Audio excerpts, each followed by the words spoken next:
Hello person watching this video. My name is Neko, and today I'd like to take you back to the past. Welcome back to my Let's Remember Pokémon series. In the last episode, we went back to fall 1999 and took a look at Pokémon Yellow version, as well as the To Be a Master album. Today, we're going to travel back to the year 2000, when an important special event took place. The Pokémon 2000 Stadium Tour. I invite you to sit back, relax, and reminisce with me as we take a journey back in time through the very core of the initial Pokémon Boo. 2000. How could I ever forget that year? At the time, I was halfway through my last year of elementary school, and the Pokémon craze was not showing any sign of slowing down. In Canada, Pokémon could be seen on French TV stations. The card game was a major phenomenon in schools, and the game was being played by a lot of people thanks to the introduction of the Yellow version. The show was going through its Orange Island story arc, and the Pokémon World theme song could not have been more fitting to that era. Around that time, a brand new game was announced for the Nintendo 64. This game promised to be the first 3D Pokémon game where players could battle their favorite monsters on the big screen. The very mention of the title brought excitement. Pokémon Stadium. Nintendo Power promoted this game quite a bit and hyped it up, but the most exciting and interesting thing that was used to promote the game came in a different form.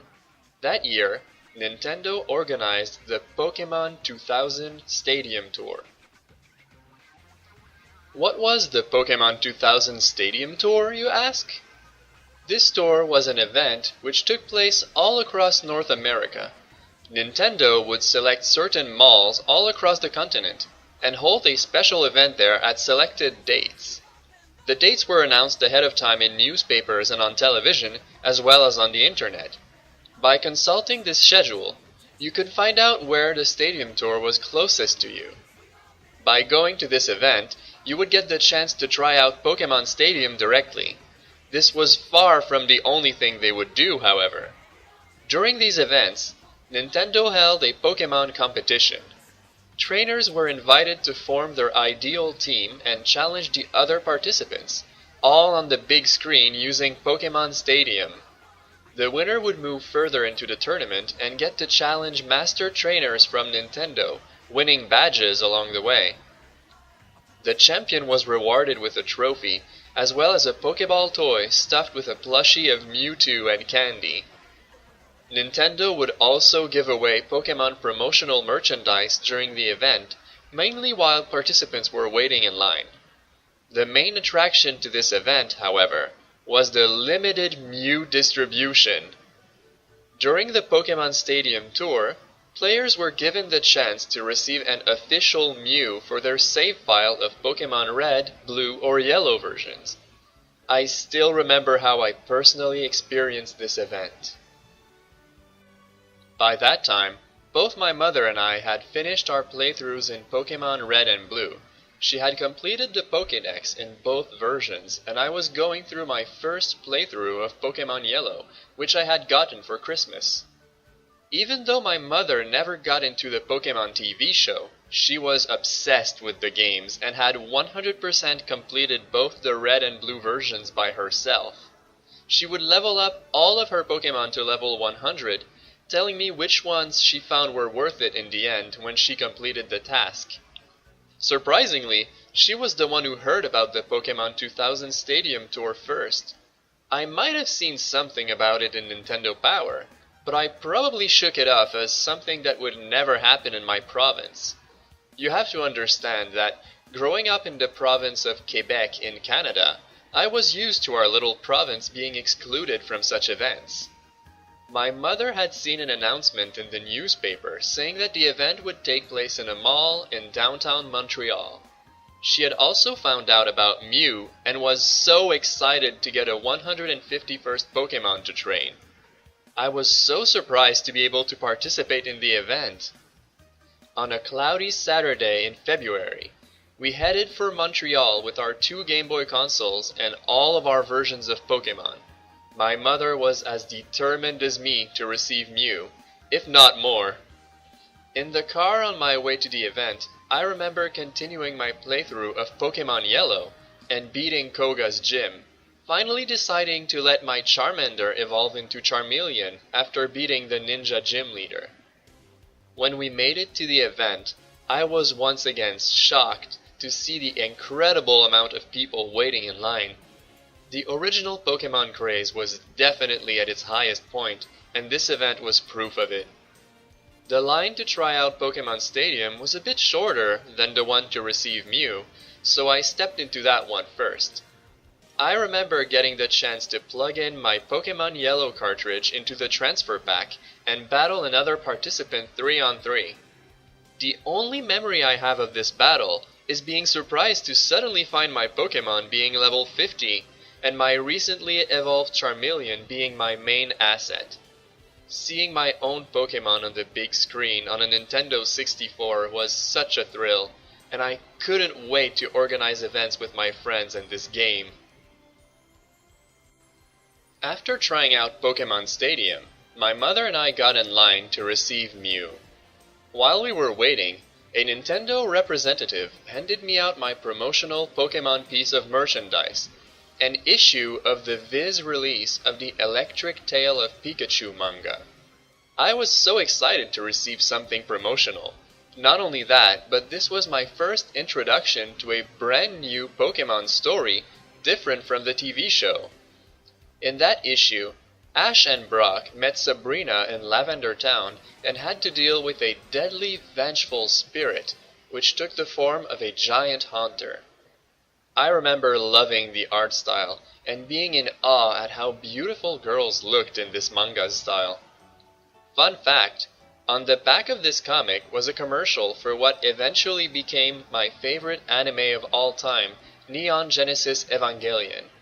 It would take quite a while for me to find out who this lovely blonde lady in red was, but that's a story for another series. When we made it to the front of the line and met with the Nintendo representatives, we were asked to make room in our Pokeball belts for one new Pokemon. They took our cartridges and went through the process to give us our official Mew, and soon enough I could look in my save file and there it was! A brand new level 5 Mew. I was so excited to finally see this little guy in action in my own Pokémon game. There had been so many rumors about how to get Mew, but all rumors had been proven false. No matter how hard we tried, it seemed that the 151st Pokémon was simply impossible to get in the original 3 versions. Getting a legitimate Mew and training it was an amazing experience, even though I remember waiting until I beat the Elite Four to begin training it. Speaking of Mew rumors and glitches, I believe this subject is worthy of its own little episode later on. It didn't take long after this event for me to get my own copy of Pokémon Stadium. Normally, I wouldn't get games outside of Christmas or my birthday, but that year was special. I had been doing surprisingly well with my grades, but there was another reason. Without going into too much detail, my grandmother had been hospitalized, and my parents were visiting her practically every day after work. Because of that, I rarely got to see my parents after school, and I would spend my evenings alone. I never felt my parents were neglecting me. They had always been very present for me. Even so, I suppose that in order to make up for lost time, my parents wanted to give me something to keep me busy after school. They got me Pokémon Stadium the day it came out, and even more surprising was the fact that my father had driven back home during the afternoon to drop off the game and left it on the kitchen counter. He called me at school to tell me he had left it there for me to get when I got home. As a kid, on weekdays, I normally was not really allowed to hang out with friends. The game came out on a Tuesday, but even so, my parents told me that from this point on, I could go out and see friends on weekdays as long as I came back home not too late. When I came back from school, I remember opening the game and quickly running back outside to head to Chanel's place. She had also gotten the game, and together with our friends Guillaume and Jeffrey, we spent the evening trying it out, playing the minigames and having a great time. Playing this game with my friends in its early days remains my best memory of Pokémon Stadium. To this day, I still use my copy of Pokémon Stadium to play my original Game Boy versions of Pokémon in the Dodrio Game Boy Tower at triple speed. It's fun to see this old cartridge will always find some use, even 17 years later. These were my memories of the Pokémon 2000 Stadium Tour. Did you participate in this event? What are your memories of it? How did you first get Mew? When did you get Pokémon Stadium? I'd love to know. For our next episode, we're going to travel a bit further in the year 2000, more precisely to summer vacation. It's time to take a look at yet another movie, as well as the hype leading to two brand new Pokémon Game Boy Color games.